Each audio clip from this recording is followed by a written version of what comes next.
Հիմա ձեր իշխանությունը սովորա չէ ամեն քայլափոխի գաղտնիք։ Սիրելի հայրենակիցներ, այսօր քննարկում է հեռուստատեսության ռադիոյի հանձնաժողովի անդամ Հակոբ Հակոբյանի հարցը։ Գործընկերները երեք հատ դիտողություն են ինձ անում, ասում են Գեղամ հրահ չի, հրահեյա։ Բայց ուղղակի ես սովորել եմ հրահի, որովհետև հեռուստատեսության ռադիոյի ազգային հանձնաժողովի ձևավորման առաջին իսկ օրից աչքից առաջ է։ Պետք է անկեղծ ասեմ։ Տարիներ առաջ անգամ առաջարկ եմ ստացել դառնալ հրահ անդամ, ընտրվել հրահ անդամ։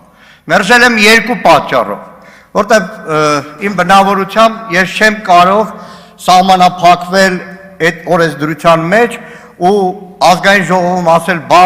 չեմ խոսելու այն ամեն ինչի մասին, որ կցանկանայի խոսել, երթումը տայ, փողը ստանայ, հետո սաղորը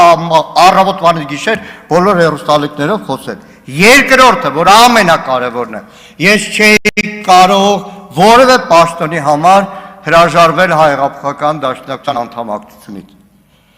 35 տարի եղել եմ դաշնակցական, կմնամ դաշնակցական։ 3-4 տարվա մեջ 4 կուսակցություն կյանքում չեմ փոխել եւ իմ կուսակցական ընկերները նույն ձև տվել են երթում, հավատարիմ եմ մնացել երթումի, եթե երթումը պաշտոն է եղել, բանտ է եղել, զրկանք է եղել, պատերազմի դաշտ է եղել։ Բայց այսօրվա քննարկումը իրականում դաշնակցության հետ կապ չունի։ ՀՌՀ անդամ Հակոբ Հակոբյանի վարքի մասին է։ Ոչ թե մի հարցազրույցի, որ Հակոբ Հակոբյանը ունեցել է ու դաշնակցության մասին բան է ասել, մենք էլ նեղվել ենք։ Անգամ այստեղ, որ ասում եք, պարոն Հակոբյան, ես չեմ ատում դաշնակցությունը, Հակոբ Հակոբյանով չի սկսվել դաշնակցության ատողների շարքը, Հակոբ Հակոբյանով չի ավարտվելու։ Ձեր նախարար եղած ժամանակ հիշեք, քանի ատող ուներ դաշնակցությունը, քանի ատող, ձեր կարդացած գրքերի այդ ամբողջ պաշարների մեջ հիշեք ցարերից ու սուլթաններից սկսած քանի ատող ուներ ու հիմա քանի ատող ունի դաշնակցությունը։ Պարոն Հակոբյանը երկու օրվա մեջ իր խոսքում մի բառ շատ հաճախ օգտագործեց, դա ադապտացիան է, այսինքն բոլոր իրավիճակներում հարմարվելը։ Հիմա կոչ անում դաշնակցություն, հարմարվի այս վիճակին, հա հարմարվենք գլուխներս կախ, ասենք ինչ արարածար, ինչ բան, ինչ հայրենիք, սա ու վերջ, սահմանափակվենք։ Ուրախացար Արման Եղոյան, մի ուրախացի։ Ես քեզ հիշում եմ 20 թվականին Երկիր մեդիա հեռուստաընկերության այն մարտաշունչ վիճակը ու այսօրվա վիճակը։ Բայց պարոն Հակոբյանն ասում է ադապտացիա։ Նայեք, իրականում այստեղ մեր վեճը ոչ թե անձի մտավորականի հետ է, այլ հեռուստատեսության հանձնաժողովի անդամի, որը ոչ թե տեսակետ է հայտնել, այլ դարձել է քաղաքական իշխանության քարոզչական գործիք։ Նայեք, լոկ դաշնակցության դեմ չի, որ Հակոբ Հակոբյանը հեռուստաեթերում խոսել են բոլոր թեզերի մասին, որը ամեն առավոտ հելնում է Նիկոլ Փաշինյանն, ասում է, մեկ էլ այդ օրերին իշխանական քարոզչամեքենան ունի մի հատ ցուցակ, հմեկում կարելի է հանրակացարան սարքել, որ Պետրոս Ղազարյանի մոտ գնացողները մի անգամից մնան ընդեղ, երկու օրը մեկ չգնան գա։ Նայեք, հիմա հարց պարոն Հակոբյանին, այն գարունում, կարող է այդ գարունում օրինակ վեճի նյութ դարձնեիք, որ հայոց ցեղասպանության թեման կոմունիստներն ու չեկան են փաթաթել մեր ժողովրդի վզին։ Հա, ունեցել եք տարբեր տեսակետներ, 80-ականներին հայ պոեզիայի, նախորդ դրա 20-30 տարվա հայ պոեզիայի նկատմամբ ձեր վերաբերմունքը, որ թերթերում բանավեճի նյութ է դարձել, դրա մասին չեմ խոսում,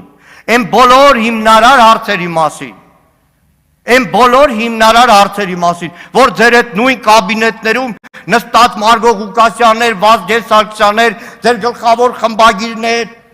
այդ թեմաներով, թե ադապտացիան այդպես է։ Սիրելի հայրենակիցներ, այստեղ ազատ խոսքի, հայ մտավորականի խոսքի ճնշում ու սահմանափակում չի, ում գոնե դաշնակցությանը ազատ խոսքի, ազատ մտքի հետ կապած անիմն մեղադրանք մի արեք, որովհետև դաշնակցական մամուլը իր ամբողջ պատմության մեջ եղել է այդ հարթակը, այնքան ազատ խոսք է եղել, այնքան կուսակցության քաղաքականությանը չհամապատասխանող խոսք է եղել, որ տոննաներով այսօրվա քաղաքական իշխանությանը նյութ են տվել, առավոտվանից գիշեր դաշնակցության դեմ խոսալու համար վերցնում են դաշնակցական թերթից մի հատ հոդված են, մեջբերումով վերջ, այս էր դաշնակցությունը։ Գիտեք, այս ամբողջ քննարկումը դաշնակցության դեմ հիշեցնում է ակամայից մի քիչ ավելի տարիքովները քիշեն, ճիշտ է, հիմա 30 տարի էլ իշխանության դաշնակցության դեմ երբ պետք է լինում, ցուցադրում է մի քանի ֆիլմ, որոնցից մեկը Սարոյան եղբայրներն է։ Իհարկե, ես վստահ եմ, որ հեղինակները հոգու խորքում համակրելով դաշնակցությանը, բայց կոնյուկտուրայից ելնելով դաշնակցության դեմ պետք է ֆիլմ ցուցադրեին։ Բայց ինչքան էլ ժամանակ անցավ հակադաշնակցական ֆիլմի մեջ հերոսը մնաց այնուամենայնիվ դաշնակցական Գևորգը, հերոսը մնաց դաշնակցական Գևորգը, եւ ինչքան էլ դաշնակցության դեմ խոսվի, իդեպ Սարոյան եղբայրների հետ կապված։ Սարոյան եղբայրներն ավարտում է մի խոսքով, մենք դեռ կգանք։ 90 թվականին, երբ որ պաշտոնապես բացվեց դաշնակցության գործունեությունը Հայաստանում, Հայաստանի ղեկավար մարմնի ներկայացուցիչներից մեկը հանգուցյալ Վահան Հովհաննիսյանի հետ Ռուբեն Հովսեփյանն էր, ով գրական թերթում տված իր հարցազրույցում, ասում է այն տարիներին, որ նայում է Սարոյան եղբայրներ ֆիլմը, կյանքում չէի մտածի, որ այդ մենքի մեջ ես էլ եմ լինելու։ Հիմա պարոն Հակոբյան, ձեր գրչակի ծնգեր հանգուցյալ Ռուբեն Հովսեփյանը այս դաշնակցության վերադարձից հետո հակապետական գործունեություն էր անում, ձեր գրչակի ծնգեր հանգուցյալ Մանուկ Մնացականյանը հակադաշնակցական գործունեություն էր անում,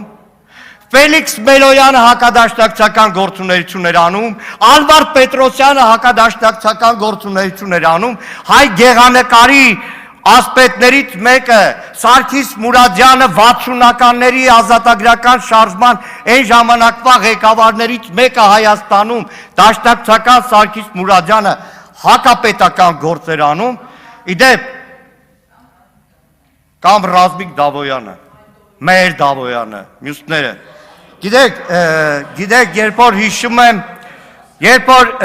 հիշեցի Ռուբեն Հովսեփյանին, հիմա եկեք այդ ադապտացիան հասկանանք, երբ որ 94 թվականին ավերում էին գրական ընտանիքի գրողների միության նոր հանդեսը, փակում էին նոր հանդեսը, ադապտացիայի պատճառով է, որ կարելի էր հանդուրժել իշխանության մեջ եղած այդ ժամանակվա պոետներին ու գրողներին այդ վայրագությունը, իհարկե 97-ին նորքը, որ վերահրատարակվեց, առաջին խմբագրականը Ռուբեն Հովսեփյանը վերնագրել էր, սպին գեղեցկացնում է տղամարդուն։ Իրականում հարց է, ով է մտավորականը։ Այո, այսօր մտավորականի փնտրտուք կա։